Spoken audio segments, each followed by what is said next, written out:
Hello, my name is Dennis Smith. I've written a book called Deathly Deception, The Real Story of Operation Mincemeat.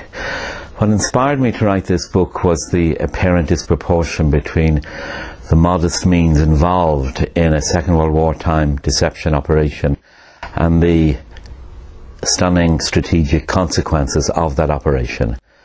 The British used a dead body, that of a vagrant who had committed suicide in London, and passed him off to Nazi Germany's warlords as a Royal Marine courier. He appeared to be carrying documents indicating an imminent Allied intention to invade Greece in the main in the summer of 1943. Accordingly, Hitler moved his available forces to defend Greece, while the actual Allied offensive was directed against the island of Sicily, where the going proved to be very easy for the Allied invaders. The disproportion between the simple use of a body and a few fake letters and the strategic consequences, the knocking of Italy out of the war, the toppling of Mussolini, and the longer term irreparable damage to the Axis cause in the Second World War, is what intrigued me in the first place. However, once I got down to detailed, in-depth research, I discovered that, like so many simple things in principle, in practice, Operation Mincemeat, this is what the operation was entitled, proved to be a very complex affair. First of all, British codebreakers made it possible to customize the deception to prey upon Hitler's pre-existing fears. Their ability to open the enemy's mind to exploitation by Allied war planners is the precondition of all that happened in Operation Mincemeat and the strategic dividends that it brought. Secondly, major medical difficulties had to be overcome.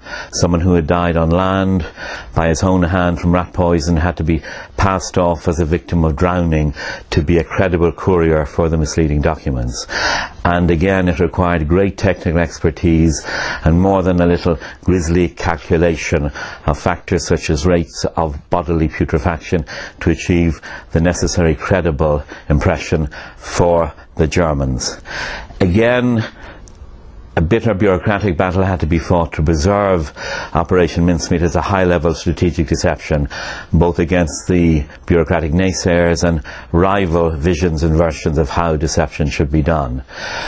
Finally, to drive the message home, even after the body had been planted, so to speak, on the Germans, it proved necessary to sustain the deception via a variety of follow-up means. The major mini-operation in this regard was the staging of spectacular guerrilla sabotage attacks in the Balkan Peninsula and in Greece in particular in later June to early July 1943. This operation within the wider deception, codenamed Operation Animals, proved to be the clincher. It refocused German attention upon the apparent threat to Greece, because of course a widespread campaign of sabotage would seem to indicate an imminent Allied intention actually to invade that particular part of the Mediterranean theatre. It distracted and diverted the Germans away from Sicily and opened the doors of Fortress Europe to Allied attack and invasion.